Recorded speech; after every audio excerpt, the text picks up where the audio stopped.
Hello दोस्तों, very good morning. मैं अभिषेक, आप लोग को स्वागत हमारे चैनल टेकपुर पटना में। फ्रेंड्स, आज हम लोग 3 जुलाई का करंट अफेयर इस सेशन में देखेंगे। तो चलिए चलते हैं अपने क्वेश्चन पे। आते हैं फर्स्ट क्वेश्चन पे। किस केंद्र शासित प्रदेश में परामर्श हेल्पलाइन नंबर सुकून शुरू किया गया है? तो यह जम्मू एंड कश्मीर में शुरू किया गया दोस्तों, और जो यह है SDRF के द्वारा इसको शुरू किया गया है, जिसका टोल फ्री नंबर भी दिया गया है दोस्तों, जो 22x7 आवर्स तक यह आप इस पे हेल्पलाइन नंबर पे आप इससे सुविधा ले सकते हैं दोस्तों। जो कोविड-19 के बीच जम्मू कश्मीर के लोगों को मानसिक स्वास्थ्य में सुधार करने के प्रयासों के तहत राज्य के आपदा प्रतिक्रिया बल यानी SDRF इसको बोलते हैं दोस्तों, जो बुधवार को सुकून संघ का उद्घाटन किया। दोस्तों, कार्यक्रम का जो शाब्दिक अर्थ है वह है राहत। क्या है? राहत। ये भी क्वेश्चन आ सकता है दोस्तों, ये सब एक्स्ट्रा पॉइंट आपको जरूर पढ़ के जाना चाहिए एग्जाम में। इसका मुख्य लक्ष्य है चिंता, अभिघातजन्य तनाव, विकार यानी PTSD जिसको बोलते हैं, मादक द्रव्यों के सेवन, आतंक हमलों और कई अन्य मानसिक जो मुद्दे से निपटने के लोगों को मार्गदर्शन इसका प्रदान करने का उद्देश्य से यह बनाया गया दोस्तों। और यह 24x7 आवर्स तक लिए उपलब्ध रहेगा, जिसका हेल्पलाइन नंबर दिया गया है दोस्तों। आते हैं नेक्स्ट में, जो शेंगेन वीज़ा। आज बात करेंगे शेंगेन वीज़ा किस महाद्वीप के 26 देशों की यात्रा के लिए आवश्यक है? तो जो यूरोपीय संघ में जितने जो देश आते हैं, जिसमें से 26 देश का यात्रा आप इस वीज़ा के अकेले माने इस वीज़ा के तहत अकेले कर सकते हैं। एक ऐसा अकेला यह वीज़ा है जिसमें यूरोपीय संघ के 26 देशों की यात्रा आप कर सकते हैं दोस्तों। इस योजना में यूरोपीय के ज़्यादातर देश शामिल हैं दोस्तों, और लघु प्रवासी वीज़ा है यह, जो जिसके माध्यम से कई व्यक्तियों को शेंगेन क्षेत्र के किसी भी क्षेत्र में यानी पर्यटन या व्यवसाय से आप 90 दिन तक यहाँ रह सकते हो। लेकिन आप यहाँ 90 दिन से ज़्यादा दिन तक रहना चाहते हैं तो जहाँ आप रहना चाहते हैं वहाँ का एक अलग से वीज़ा बनाने का परमिशन या वीज़ा आपको वहाँ का बनाना पड़ेगा दोस्तों। जो शेंगेन है वो देश में ऑस्ट्रेलिया, बेल्जियम, चेक जगह, डेनमार्क ऐसे सारे यहाँ पे देश हैं जो इसके अंतर्गत आते हैं। यूरोप के 9 देशों में से उन लोगों को, मतलब कि यह जो क्वेश्चन लेने का मुख्य उद्देश्य था, जो मेन पॉइंट दोस्तों ये है क्या कि यूरोप के जो 9 देश हैं उन लोगों को यात्रा करने के लिए अनुमति दी है जिन्होंने कोविड के विरोधी टीका क्या तो कोविशील्ड, जो भी कोविशील्ड प्राप्त किए हैं वह वहाँ पे जा सकते हैं। यूरोप के 9 देशों में भारतीय, यह इंडियन के लिए अलाउ दे दिया गया है, इंडियन के लिए, ठीक है। इसको इम्पोर्टेंट है, इसको याद रखना है। आते हैं नेक्स्ट क्वेश्चन पे। तो स्टार्टअप ब्लिंक द्वारा ग्लोबल स्टार्टअप इकोसिस्टम इंडेक्स यानी 2021 में भारत की रैंक क्या है? तो इसमें 20वीं रैंक आया है, 20वां रैंक, ठीक है, जिसमें 100 देशों में ये 20वां स्थान प्राप्त किया दोस्तों इसमें, और 219 यानी 2019 में देश का 7वें स्थान था, जिसके बाद 2020 में यह स्थान गिरकर 23वें आ गया था। ये सब भी पूछ देगा, 2019 को भी आपका पूछ देगा कि बताइए 2019 में कितना स्थान था। 2020 में तो ज़रूर पूछ सकता है, तो इसमें कितना था? 23वें स्थान पे था इसमें इंडिया, ठीक है। रिपोर्ट के अनुसार भारत को अपने स्टार्टअप इकोसिस्टम को और मजबूत करने के लिए अपने बुनियादी ढांचे और इंटरनेट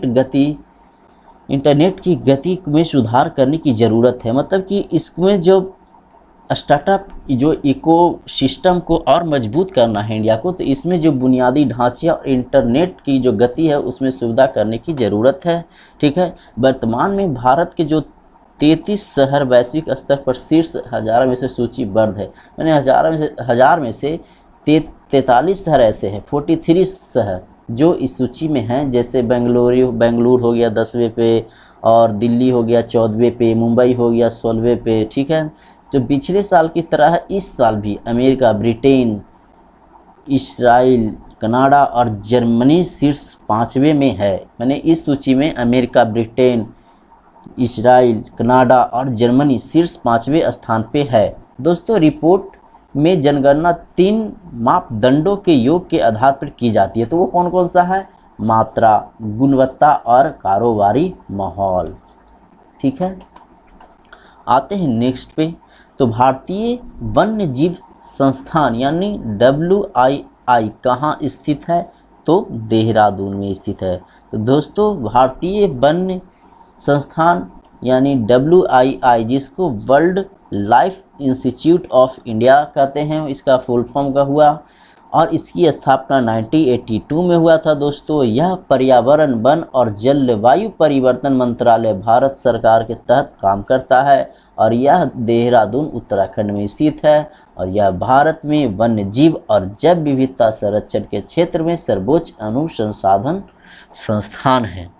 आते हैं नेक्स्ट पे। तो विरासत, किसान और संवर्धन योजना कब शुरू की गई थी? यानी विरासत जो विकास और संवर्धन योजना है वो कब शुरू किया गया था? तो ये इसको 2015 में शुरू किया गया था दोस्तों।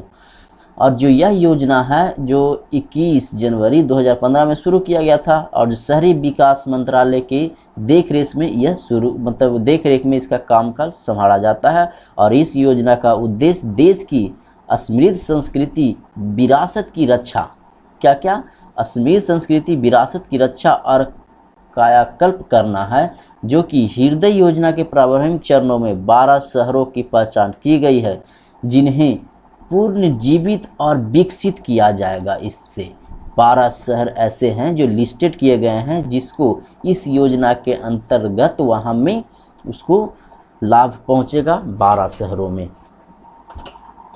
दोस्तों विरासत विकास और संवर्धन योजना जो है 12 शहरों के विकास के लिए केंद्र सरकार ने 500 करोड़ रुपये देगी और देश में चुने गए 12 शहर में जैसे वाराणसी हो गया, अमृतसर हो गया, अजमेर हो गया, मथुरा हो गया, गया हो गया, कांचीपुरम हो गया, वेलंकन्नी हो गया, बादामी हो गया, अमरवती हो गया, और ऐसे बहुत सारी जैसे द्वारका सब शामिल है इसमें।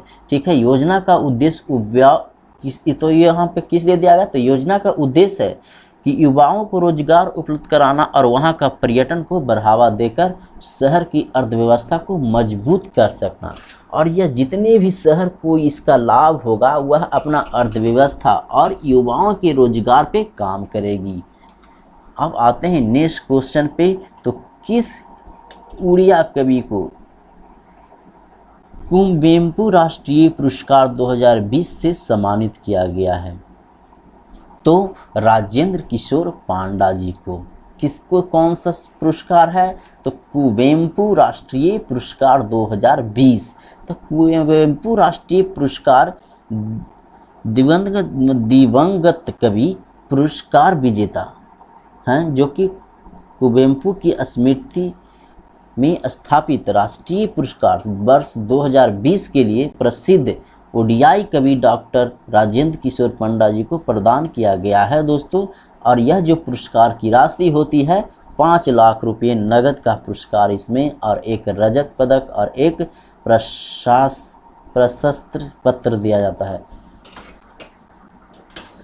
प्रशस्ति पत्र दिया जाता है, सॉरी। आते हैं नेक्स्ट पे।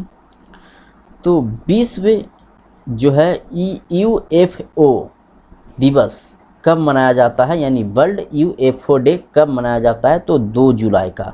तो ये है क्या? तो विश्व अज्ञात उड़ान वस्तु दिवस, मतलब कि अज्ञात उड़ान वस्तु जो कि पुराने समय में देखा करते थे, ऐसा माना जाता है, उसके अनुसार यह है, जिसे अज्ञात उड़ान कोई भी वस्तु के रूप में इसको मनाया जाता है, जिसे नाम दिया गया UFO। ठीक है, यह यानी 2 जुलाई 2021 से, मतलब 2 जुलाई 2021 को पूरे देश में मनाया गया है दोस्तों। और यह दुनिया में बहुत से लोगों किसी अज्ञात उड़ान वाली वस्तु को उड़न तस्तरी भी कहते हैं, और इसको क्या कहते हैं? उड़न तस्तरी के नाम से भी जानते हैं। बहुत से लोग इसके अस्तित्व में विश्वास करते हैं कि उनके लिए यह दिन मनाया जाता है। दोस्तों आज का सेशन थोड़ा स्लो बोलने का कोशिश किया हूँ, क्योंकि कमेंट कितने ग्रुप में कर रहे थे कि बहुत फास्ट बोलते हैं ऐसा कुछ। तो दोस्तों कमेंट करके बताइएगा कि आज का सेशन कैसा लगा और किस तरह का आपका स्पीड चाहिए सेशन में बोलने का। दोस्तों आज का सेशन यहीं तक। तो जय हिंद जय भारत। कमेंट करके ज़रूर बताइएगा इस सेशन के बारे में कैसा लगा और क्या इम्प्रूव करना चाहिए हमें। ये सब थोड़ा बहुत गलतियां होती है, उसके लिए क्षमा। ठीक है, चलते हैं अब। धन्यवाद। जय हिंद जय भारत।